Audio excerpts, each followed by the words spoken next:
Hello guys, எல்லாருக்கும் வணக்கம். நான் உங்க வருகிறேன் ஃப்ரம் மணிமி சோறு போடும் சேனல். இன்னைக்கு நம்ம பார்க்க இருக்கிறது the Future Diary season 1 episode 3. இந்த எபிசோட பார்க்கறதுக்கு முன்னாடி ப்ரீவியஸ் எபிசோட் பார்த்துருவாங்க, அப்பதான் இதோட கண்டினியூட்டி புரியும். இல்லைனா சுத்தமா புரியாது. நம்ம சேனலை சப்ஸ்கிரைப் பண்ணாதவங்க சப்ஸ்கிரைப் பண்ணிக்கோங்க. உங்க வேல்யூபிள் கமெண்ட்ஸை கமெண்ட் செக்ஷன்ல தட்டி விடுங்க. வாங்க வீடியோக்குள்ள போலாம். இந்த எபிசோடோட ஸ்டார்டிங் சீன்ல என்னன்னு பாத்தீங்கன்னா, இந்த போலீஸ்காரரும் அப்புறம் நம்ம பையனும் நம்ம பொண்ணையும் கூட்டு வந்து உட்கார வச்சு பேசிட்டு இருக்காங்க. யாரெல்லாம் நமக்கு ஆபத்து வரப்போகுதுன்னு சொல்லிட்டு. அப்ப ஒருத்தரா காட்டிட்டு இருக்காங்க. அப்ப நம்ம பையனை காட்டுறாங்க. உங்ககிட்டயும் அந்த மாதிரி ஒரு போன் இருக்கு, அப்புறமா அவங்ககிட்டயும் ஒன்று இருக்கு. அதுக்கப்புறம் பாத்தீங்கன்னா இந்த 9 இருக்கால, அவகிட்டயும் ஒரு விஷயம் இருக்கு. நீங்க தேர்ட் வந்து போட்டு தள்ளிட்டீங்க, அதனால பிரச்சனை கிடையாது. அதுக்கப்புறம் யூஎஸ் ட்ரூலி நான் 4th.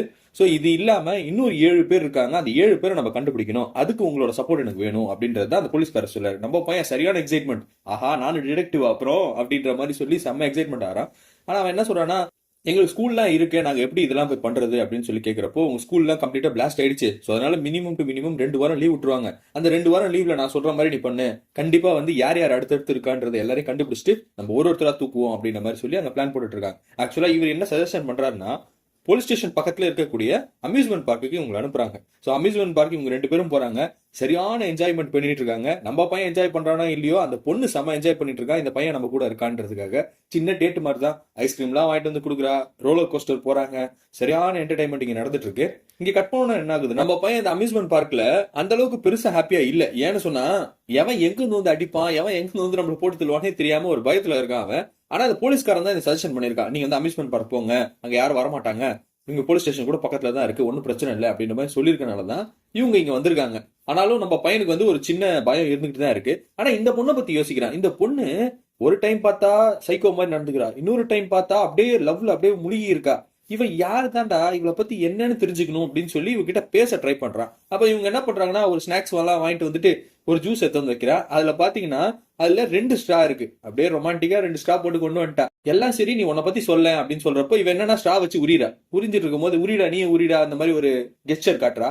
அவனும் சரி ஓகே உரிவோம் அப்படின்னு சொல்லி உரிறப்போ வரவே இல்லை. என்னடா வரமாட்டேங்குது அப்படின்னு சொல்லி எடுத்து பார்த்தா, இந்த ஸ்ட்ரா என்ன பண்ணிருக்கானா, அவன் என் டு என் கனெக்ட் பண்ணி வச்சிருக்கா. இதை பார்த்துட்டு இவன் வந்து அப்படியே சைக்கோ, உனக்கு வேற வேலையே இல்லையா, போடி எங்கேயாவது அப்படின்ற மாதிரி சொல்லிட்டு இருக்கான். இங்க இன்சிடென்ட் கட் பண்ணா என்ன ஆகுதுன்னா, நம்ம எல்லாருக்குமே தெரிஞ்ச விஷயம் தான். 9 வந்து ஆல்ரெடி கண்ணில் குத்தி பயங்கரமா அஃபெக்ட் ஆயிட்டா. அவ ஒரு இடத்துல வந்து பதுங்கி இருக்கா. சோ அவ என்ன பண்ணிட்டு இருக்கானா, அவளோட காஸ்டியூம் அவளோட ஹேர் ஸ்டைல் எல்லாத்தையுமே மாத்திட்டு எப்படியாவது தப்பிச்சு போயிடலாம் அப்படின்ற மாதிரி சொல்லி போடுறான். ஆனா சுத்தி எல்லா இடத்துலயும் போலீஸ் வந்து வலை வீசி தேடிட்டு இருக்காங்க இந்த பொண்ணை தான். இந்த பொண்ணு அப்படியே பதுங்கி பதுங்கி போயிட்டு இருக்கா. ஆனா அவ போன்ல வந்து பாத்துட்டு இருக்கா, யாராவது போலீஸ் வராங்களா என்ன அப்படின்னு சொல்லிட்டு. அப்போ இந்த ரோட திரும்பினா போலீஸ் வரும் அப்படின்னு தான் இங்க கொடுத்துருக்கு. சரி வேற ரூட் எடுக்கலாம்னு பாக்குறப்ப போலீஸ் ஆல்ரெடி பாத்துறாங்க. நிலுமா எங்கமா போற அப்படின்ட்டு இந்த பொண்ணு அப்படியே ஓடுறா. அவங்களுக்கு பின்னாடி ஒரு ஆள் ஒருத்தன் வரான், போனை பார்த்துக்கிட்டே வரான். ரிமைனிங் சோ டைம்னு சொல்லி வருது. இங்க கட் பண்ணோம்னா என்ன ஆகுதுன்னா, நம்ம பொண்ணு பையனை எங்க போறாங்கன்னா ஹாண்டட் ஹவுஸ்னு சொல்லிட்டு அங்க அந்த அம்யூஸ்மெண்ட் பார்க்ல ஒரு இடம் இருக்கு. சோ அந்த இடத்துக்கு போறாங்க. நம்ம பையனுக்கு ஆல்ரெடி சரியான பீதியில இருக்கான். எவன் எங்க வந்து அடிப்பான்ட்டு, இப்ப இங்க வேற கொண்டு போய் என்ன சாவடிக்கிறாளே அப்படின்ற மாதிரி யோசிச்சுட்டு போயிட்டு இருக்கான். அவங்க என்னன்னா ஒரு சைட்ல இருந்து பேய் வந்து பேன்னு பயமுட்டுது. நம்ம எல்லாம் நினைப்போம், நம்மளோட பொண்ணு யூனோ வந்து ரொம்ப ஸ்ட்ராங்கு, கொல்றதெல்லாம் அசால்ட்டா கொல்றாளே அப்படின்ற மாதிரி யோசிக்கிறப்போ பேயை பார்த்து அப்படி பயப்படுறா. இவனை அப்படியே கட்டி பிடிச்சிக்கிறா. இவனுக்கு இது தாண்டா சாக்கு, சரியான என்ஜாய் பண்றா சாமி. ஒரு பொண்ணு வந்து ஹாண்டட் பிளேஸ் கூட போறோம்னா அவ கட்டி பிடிச்சிப்பா, சென்சேஷனே வேற லெவலுக்கு இருக்குன்னு சொல்லி அந்த ஃபீலிங்லேயே வந்துட்டு இருக்கான். என்னதான் இவன் வந்து சைக்கோபாத் மாதிரி இருந்தாலும் ஒரு பேயின் வந்துச்சுன்னா பயப்படுறாள் இவ. சரி இதான் உண்மையான நேச்சர் போல இருக்கு அப்படின்ற மாதிரி சொல்லிட்டு நம்ம பசங்க வெளில வராங்க. அடுத்து இவங்க எங்க பிளான் போடுறாங்க அப்படின்னு சொல்லி பாத்தீங்கன்னா, பூலுக்கு போறாங்க. ஸ்விமிங் பூலுக்கு போறப்போ நம்ம பையன் என்ன சொல்றான்னா, நானும் ஸ்விமிங் பூல் வரமாட்டேன், எனக்கு ஆல்ரெடி அப்பர் டிஷர்ட் வேற இல்ல, யாராவது என்ன பாத்துட்டாங்கன்னா எனக்கு எப்படி இருக்கும் அப்படின்றத சொல்றான். டேய் நானே வந்து பிக்கினில தான்டா இருக்கேன், நானே வரப்போ உனக்கு என்னடா அப்படின்ற மாதிரி சொல்லி அவனை இழுத்துட்டு போய் தண்ணியில போட்டுறா. அப்புறம் அவனும் தண்ணியில இருக்கா, இவளும் தண்ணியில இருக்கா. இவங்க 2 பேரும் பேசிட்டு இருக்காங்க, சின்ன டிஸ்கஷன். அப்ப என்ன ஆகுதுன்னா, அவ ஒரு விஷயத்த சொல்றா, எனக்கு இந்த பிக்கினி வந்து கொஞ்சம் லூசா இருக்கிற மாதிரியே இருக்கு அப்படின்னு சொல்லிட்டு இருக்கிறப்போ நம்ம பையனுக்கு வந்து ஒரு சென்சேஷன் வருது.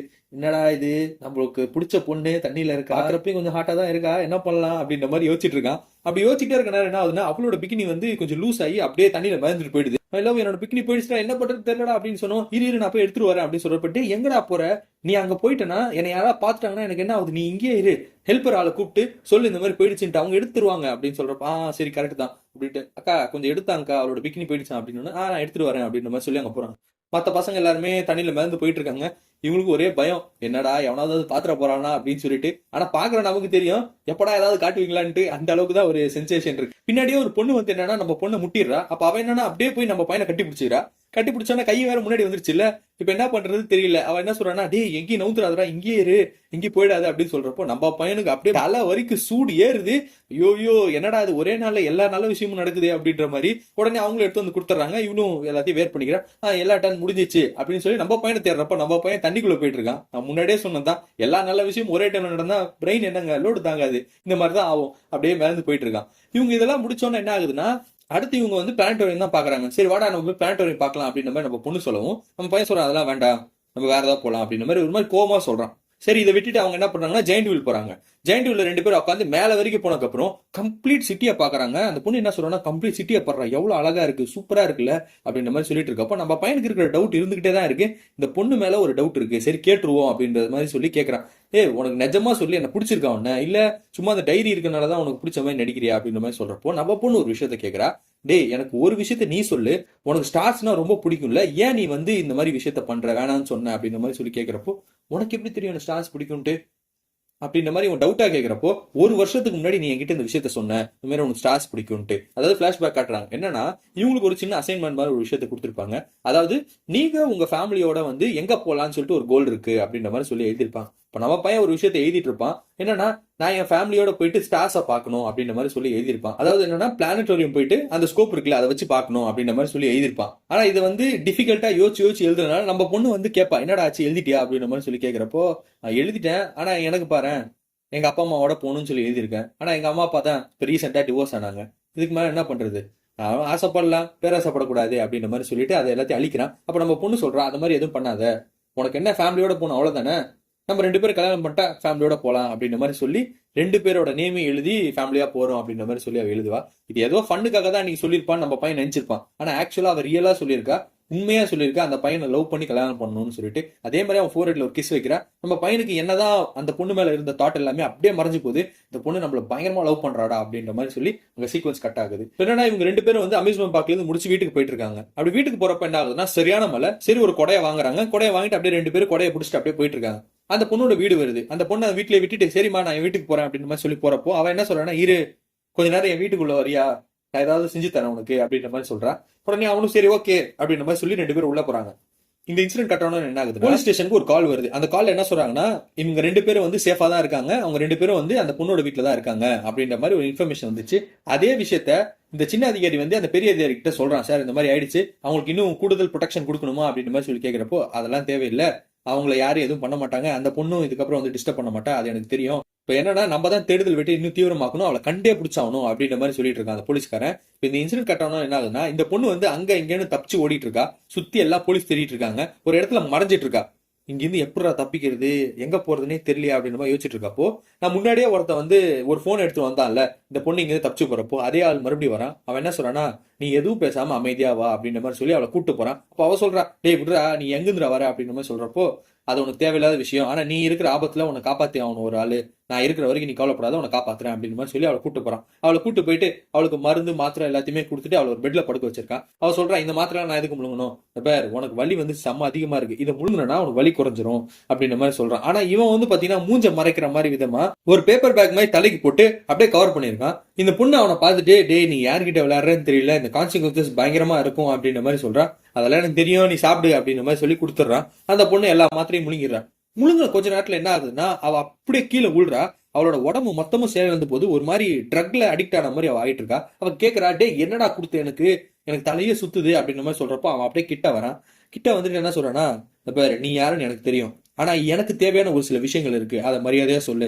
உனக்கு எத்தனை பேர் ஃபியூச்சர் டைரி யூஸ் பண்றாங்கன்றது தெரியும், அது யார் யாருன்னு இப்ப நீ சொல்லனா உன் கண்ணை 2த்தையும் பிடுங்கி போட்டுருவேண்டி அப்படின்ற மாதிரி சொல்லி அவளை பயங்கரமா டார்ச்சர் பண்ணிட்டு இருக்கான். இந்த இன்சிடென்ட் கட் ஆனது என்ன ஆகுதுன்னா, இப்ப பாத்தீங்கன்னா நம்ம பையன் வந்து அந்த பொண்ணு வீட்டுல இருக்கான். அப்ப வந்து அவன் முன்னாடி ஒரு ஆப்பிள் இருக்கு, ஃபுல்லா கரண்ட் கட்ல இருக்கு, பயங்கரமான இருட்டுல இருக்கு. அந்த பொண்ணு ஒரு கேண்டில் எடுத்துட்டு வந்துட்டு என்ன சொல்றானா, பாருடா கோச்சிக்காத, மழை பயங்கரமா பெய்யறதுனால கம்ப்ளீட் கரண்ட் கட் ஆயிடுச்சு, அதனாலதான் நான் இன்னொரு கேண்டில் எடுத்துட்டு வரேன், இந்த ஆப்பிள் இருக்கு பாத்தியா, இது வந்து நம்ம தோட்டத்துல தான் விளைஞ்சிச்சு அப்படின்ற மாதிரி சொல்லிட்டு அந்த ஆப்பிள் எடுத்துட்டு போய் நான் கட் பண்ணி எடுத்துட்டு வரேன் அப்படின்ற மாதிரி சொல்லி போறாங்க. நம்ம பையனுக்கு அர்ஜென்ட்டா பாத்ரூம் வேற வருது, இந்த நேரத்துலயாடா பாத்ரூம் வரணும், சரி இருட்டா தான் இருக்கு பரவாயில்ல போவோம் அப்படின்ற மாதிரி சொல்லி அவன் போன்ல தான் வந்து தெரியும்ல எங்க பாத்ரூம் இருக்கு எங்க பாத்ரூம் இல்லைன்ட்டு அந்த சீக்வன்ஸ் அதை வச்சுட்டே போயிட்டு இருக்கான் எங்க பாத்ரூம் இருக்குன்னு சொல்லிட்டு. அப்ப அவனை எதிர்பார்க்காம ஒரு சில விஷயங்களை பாக்குறான். என்னன்னு பாத்தீங்கன்னா ஒரு வாழை சுத்தி பயங்கரமா ஸ்டிக்கர் ஒட்டி வச்சிருக்காங்க. என்னடா இங்க ஃபுல்லா ஸ்டிக்கரா இருக்கு அப்படின்ற மாதிரி யோசிச்சு போயிட்டே இருக்கான். ஸ்ட்ரெயிட்டா போனா பாத்ரூம், ஆனா ரைட் ஹேண்ட் சைட்ல ஒரு டோர் இருக்கு, அந்த டோர் வந்து இந்த மெசேஜ்ல இல்லவே இல்லை. அதாவது இந்த டோருக்குள்ள நம்ம போற மாதிரி ஒரு சீக்வன்ஸே இல்லை. இன் கேஸ் நான் இந்த டோருக்குள்ள போனேன்னா டைம் லைனே கம்ப்ளீட்டா மாறும், இருக்கிறவங்க எல்லா சீக்வன்ஸும் மாறப்போகுது, இதை பண்ணலாமா வேணாமான்னு யோசிக்கிறான். சரி போய் பண்ணுவோம் என்னதான் ஆகுதுன்னு சொல்லிட்டு அந்த டோரை திறக்கிறான். அந்த டோரை திறந்து பாக்குறப்போ இறந்து போய் ரொம்ப மாசமா அழுகி போன நிலைமையில ஒரு உடம்பு இருக்கிறத பாக்குறான். பார்த்தோன்னு இவனுக்கு என்ன பண்றதுன்னே தெரியல. இந்த சீக்வன்ஸ் கட் ஆனோன்னு என்ன ஆகுதுன்னு பாத்தீங்கன்னா இருக்கிற எல்லா ஆளுங்களுக்கும், அதாவது அந்த 7 பேருக்கும் மெசேஜ் வந்து டபால் டபால் டபால் டபால் வந்துட்டு இருக்குது. என்னன்னு பார்த்தா அவங்களோட சீக்வன்ஸும் சரி டைம் லைனும் சரி எல்லாமே மாறிட்டு இருக்கு. இது இல்லாம இந்த ஸ்பேஸையும் டைமிங் கண்ட்ரோல் பண்ற கடவுள் இருக்காரு பாருங்க, அவரோட இருக்கிற மொத்த ஏரியாவும் பயங்கரமா ஆட ஆரம்பிக்குது. என்னன்னு பார்த்தா இவ்வளவு நாளா இவரோட டைம் லைன்ல யாரோ ஒருத்தங்க வந்து டிஸ்டர்ப் பண்ணிட்டு இருந்திருக்காங்கன்றது அவருக்கு தெரிஞ்சிருக்கு. ஆனா யாருன்னு அவரால் கண்டுபிடிக்க முடியல. ஆனா இந்த பையன் ஒரு விஷயத்த கண்டுபிடிச்சிட்டான். அதனால என்னன்னா மொத்த சீக்வன்ஸும் மாறுது. அவர் என்ன சொல்றாருன்னா, நான் உன்னை தேர்ந்தெடுத்தது ரொம்ப கரெக்டான விஷயம் தான், நீ அந்த லூப்பை கண்டுபிடிச்சிட்ட, இதுக்கப்புறம் நான் பாத்துக்கிறேன் எல்லாத்தையுமே அப்படின்ற மாதிரி சொல்லி அங்க சீக்வன்ஸ் கட் ஆகுது. இப்ப பாத்தீங்கன்னா நம்ம பையனுக்கு பின்னாடி இவனோ வரா வந்துட்டு என்ன சொல்றான்னா, இவ்வளவு நாள் நீ நல்லா தாண்டா இருந்த, ஏன்டா இப்படி பண்ண அப்படின்ற மாதிரி சொல்றப்ப நம்ம பையன் அலற அடிச்சுட்டு ஓடுறான். ஐயோ இது சரியான சைக்கோ பொண்ணா இருக்கும் போல இருக்கே, இவகிட்ட இருந்து எப்படியா தப்பிச்சா போதுண்டா சாமின்னு சொல்லிட்டு அலற அடிச்சுட்டு ஓடுறான். ஓடிட்டு வீட்டை திறந்துட்டு அப்படியே வீட்டுக்குள்ள போய் உட்காந்துட்டான். ஐயோ அப்பா டே இந்த பொண்ணை இதுக்கப்புறம் போய் பார்க்கவே கூடாதுடா அப்படின்ற மாதிரி அவன் யோசிச்சுட்டு இருக்கான். யோசிச்சுட்டு இருக்க நேரம் என்ன ஆகுதுன்னா, இந்த மெயில் பாக்ஸ் இருக்குல்ல அந்த ஓபன் பண்ணி அந்த பொண்ணு என்ன சொல்றான்னா, லவ் எப்படி இருக்கு அப்படின்ற மாதிரி கேட்கறான். ஐயோ இவன் என்னடா இங்க வந்துட்டா, அவளுக்கு தான் தெரியல இவன் எந்த நிமிஷம் எங்க போறான்ட்டு. அதுக்கப்புறம் அவன் என்ன சொல்றான்னா, கனவுல பாக்கலாம் சரியா, பாய் ஸ்வீட் ட்ரீம்ஸ் அப்படின்ற மாதிரி சொல்லி போறா. நம்ம பையனுக்கு தலையே வெடிச்சிட மாதிரி இருக்கு, எவகிட்ட போய் மாட்டிக்கிட்டேனே தெரியலையே, நம்மள சாவடிச்சிட்டா போல இருக்கு இவளே அப்படின்ற மாதிரி சொல்லி யோசிச்சுட்டே இருக்கான். இதோட இந்த எபிசோடு முடியுது. அடுத்த எபிசோடு இன்னும் இன்ட்ரெஸ்டிங்கா இருக்கு, அதை நாளைக்கு பார்க்கலாம். Until then bye from you Hariharan from அனிமி ஸ்வரூப் சேனல். தேங்க்யூ.